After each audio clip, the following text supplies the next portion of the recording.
aux amendements identiques suivants. Avec monsieur le rapporteur, cet amendement 401, c'est madame Bagari qui le présente? Non? Le 401? Le 401. Vous avez la parole. Bon, je vous propose donc cet excellent amendement qui a été adopté la semaine dernière par la Commission des affaires sociales, qui a pour objet de permettre aux Français d'accéder plus facilement aux soins dont ils ont besoin en s'appuyant sur les compétences de chacun. Il est question de confier aux pharmaciens, dans le cadre de protocoles conclus entre médecins et pharmaciens, la délivrance de certains médicaments à prescription médicale obligatoire pour certaines pathologies. Il est raisonnable parce qu'il prévoit de le faire dans un premier temps dans le champ de l'expérimentation. Il est raisonné parce qu'à la fois, il s'appuie sur des expériences réussies chez nos voisins, notamment en Suisse, et qu'ensuite, il propose d'agir en faveur de la coopération entre les acteurs de français appelés dans le plan santé 2022, Ma Santé 2022. Il est de raison, enfin, car il ne transforme pas, contrairement à ce qui peut être dit, le pharmacien en médecin, mais permet, dans l'intérêt des patients, de faciliter la délivrance de certains médicaments. Des inquiétudes se sont manifestées à ce sujet par certains professionnels de santé. Mais je le dis comme je le pense, si on veut libérer du temps médical, faciliter l'accès aux soins, il faut être capable de s'appuyer sur les compétences de tous les soignants. J'espère donc que nous saurons dépasser les frilosités en adoptant cet amendement qui va dans l'intérêt de tous, médecins, pharmaciens, mais surtout dans l'intérêt des patients. Merci beaucoup, chers collègues. Nous avons un amendement identique. Monsieur Vercamer, vous avez la parole. Oui, merci Monsieur le Président. C'est un amendement que j'avais déposé l'année dernière, qui avait malheureusement pas abouti dans le débat du PLFSS de l'an dernier. Il a été adopté cette fois-ci en commission alors que je ne l'avais pas déposé, donc j'en ai profité pour le redéposer en séance pour rappeler que je l'avais déposé l'année dernière. Un petit peu à la fois, on progresse, puisque l'année dernière, il avait été un avis défavorable. Cette fois-ci, il y a un avis favorable de la commission. Il a été voté par la commission. J'ai cru comprendre qu'il allait y avoir un avis défavorable du gouvernement. Mais peut-être qu'à l'année prochaine, il y aura un avis favorable de tout le monde et qu'enfin, on pourra y arriver. Merci beaucoup, monsieur le rapporteur. Quel est l'avis de la commission? Favorable, donc défavorable. Enfin, par rapport à... On a adopté une disposition à l'article 29 tout à l'heure sur le cadre expérimental qui permet donc aux pharmaciens de travailler en équipe et d'avoir des nouvelles missions.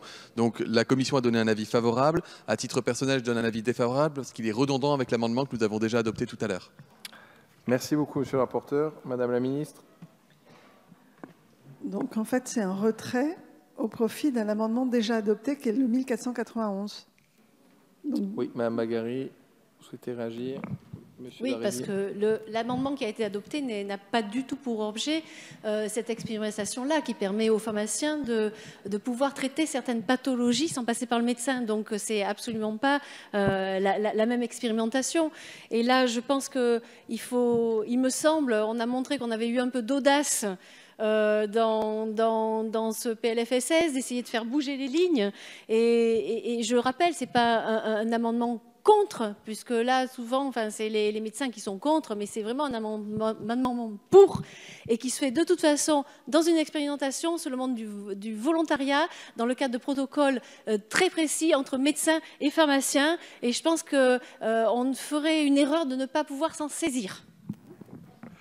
Merci, Madame Bagari. La parole est à Monsieur Darréville. Merci, Monsieur le Président. Je dois dire que j'ai été troublé il y a quelques heures par l'adoption de cet amendement qui a trompé ma vigilance déjà tout à l'heure et qui me semblait déjà poser quelques questions sur le respect d'une certaine façon des métiers, celui de pharmacien, celui de médecin. Bon, il a été adopté et celui-ci, je dois le dire, qui effectivement a été adopté en commission, va plus loin encore d'une certaine façon, puisqu'il ne s'agit que d'une expérimentation qui a été adoptée, mais d'une expérimentation quand même. Donc, pour ce qui nous concerne, nous ne sommes pas favorables à cet amendement. Alors, c'est vrai qu'un certain nombre de réactions sont parvenues dans l'espace public, nous sommes parvenus aussi de médecins. Et en tout cas, il n'y a eu pas de discussion sur le sujet. C'est le premier argument qu'on pourrait évoquer pour s'y opposer ici, au moment où nous sommes. Merci beaucoup, Monsieur Darréville. Monsieur le rapporteur, vous souhaitez rajouter un mot? Pardon, parce qu'à force de vouloir aller vite, parfois les choses peuvent devenir confuses. Il a été adopté tout à l'heure à l'article 29 un amendement qui permet d'expérimenter de nouvelles relations de travail interprofessionnelles entre les pharmaciens et les médecins. Non, mais ça c'est vrai, c'est ce qui a été adopté tout à l'heure.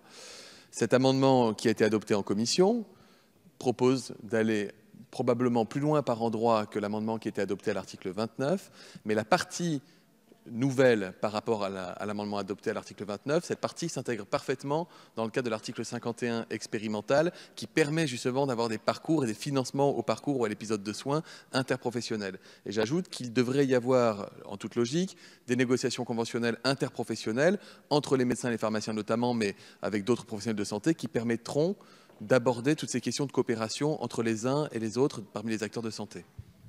Merci, monsieur le rapporteur. Madame la ministre, vous souhaitez rajouter un mot? Oui, c'est important parce qu'il y a beaucoup de réactions sur les réseaux sociaux par rapport à ces articles. En réalité, nous sommes très respectueux des métiers. Mais aujourd'hui, nous savons que dans quelques situations extrêmement bien protocolées, normées, et dans des zones aujourd'hui où il est difficile d'avoir un rendez-vous chez le médecin en urgence, il pourrait y avoir, dans le cadre d'une expérimentation bien cadrée, une forme de délégation, ça ne s'appelle pas délégation de tâches entre médecins et pharmaciens, mais en tous les cas une forme de coopération qui fasse l'objet d'un bon cadrage. Je donne un exemple très simple. Les infections urinaires sont des choses extrêmement fréquentes. Aujourd'hui, il existe des tests pour savoir s'il y a une infection urinaire bactérienne. C'est une bandelette, c'est très simple. Aujourd'hui, une jeune fille qui a une infection urinaire, c'est souvent chez les jeunes filles, avant qu'elle ait un rendez-vous chez le médecin, il va se passer 2-3 jours, parfois, dans certaines zones de France. Et elle va souffrir atrocement, alors que ça peut être traité par un comprimé d'antibiotiques, un traitement minute. Voilà le genre de choses qui vont faciliter la vie de nos concitoyens, qui peuvent être parfaitement cadrées et rentrer dans le cadre d'une expérimentation. On n'est pas en train de changer les métiers. On est en train de favoriser la vie quotidienne de nos concitoyens sur des gestes très simples. Merci beaucoup, Madame la Ministre. Je vais donc mettre aux voix ces amendements identiques. Madame Firmin-Lebaudot, vous avez la parole. Pardon. Oui, faire remarquer que c'est, je crois, une recommandation du rapport de notre collègue Thomas Mesnier. Et Madame la Ministre, vous m'avez enlevé l'exemple de la cystite du samedi après-midi. Tout à l'heure, on a débattu sur comment désengorger les urgences. Le samedi après-midi, on a beaucoup de mal à trouver un médecin généraliste. On fait quoi? On peut, avec une bandelette, faire l'examen, ou alors on envoie aux urgences. Je crois que, comme vous l'avez très bien dit, Madame la Ministre, sur des pathologies bien normées, on peut commencer sur 2-3 pathologies, faire une expérimentation, et je crois que la cystite en est vraiment le bon exemple, et n'importe quelle femme qui a une cystite un samedi après-midi serait ravie qu'on puisse le faire, je peux vous assurer. Merci beaucoup, Madame Firmin-Lebaudot. Je mets donc aux voix ces amendements en rappelant l'avis défavorable du gouvernement et du rapporteur. Qui est pour? Qui est contre? Alors, je vais vous demander de bien vouloir bien lever les mains, s'il vous plaît. Alors, on recommence. Qui est pour?